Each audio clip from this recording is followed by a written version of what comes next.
मुझे लगा तुमने पहले ही मेरा चुप रहो।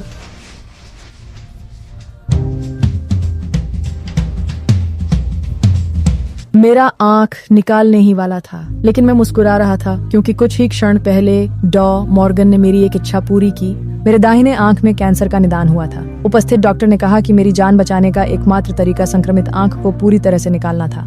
हमेशा के लिए अंधा होने से पहले मैं 3 इच्छाएं पूरी करना चाहता था। जब ब्राउन और मॉर्गन को पता चला तो उन्होंने मेरी मदद करने में कोई हिचकिचाहट नहीं की। मेरी पहली इच्छा थी कि मैं जिस लड़की पर मोहित था उसे आखिरी बार देख सकूं। मॉर्गन ने मुझे उससे बात करने के लिए प्रोत्साहित किया। जाओ उसे हेलो कहो। क्या तुम पागल हो? उसे बताओ कि तुम सोचते हो कि वह सबसे खूबसूरत लड़की है जिसे तुमने कभी देखा है और अपनी आखिरी कुछ घंटों की दृष्टि में तुम उसका चेहरा एक बार और देखना चाहते थे।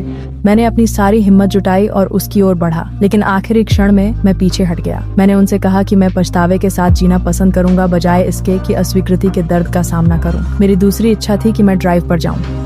मैंने उस सवारी के हर सेकंड को संजोया। मॉर्गन, क्योंकि ये मेरी पहली बार थी और मुझे पता था कि ये मेरी आखिरी भी होगी। जब तीसरी इच्छा की बात आई तो मैं हिचकिचाया। शर्मिंदा होकर मैंने आखिरकार स्वीकार किया कि मैं एक महिला का सीना देखना चाहता था।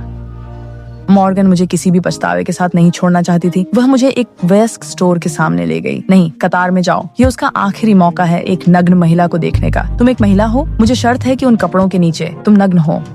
मैं तुम्हें $50 दूंगा। भले ही ब्राउन और मॉर्गन ने विनती की, गार्ड ने हमें अंदर जाने से मना कर दिया। मेरी सर्जरी शुरू होने वाली थी, लेकिन मैंने जाने से इनकार कर दिया।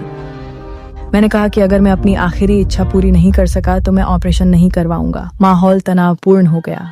आखिरकार मेरी इच्छा फिर भी पूरी नहीं हुई। मैं हार महसूस करते हुए अस्पताल वापस चला गया। अपने कमरे में वापस ये स्पष्ट है कि मैं निराश हूँ। मॉर्गन ने मेरी निराशा देखी। उसने पुरुष डॉक्टरों से बाहर जाने के लिए कहा और मेरी अंतिम इच्छा पूरी करने में मेरी मदद की।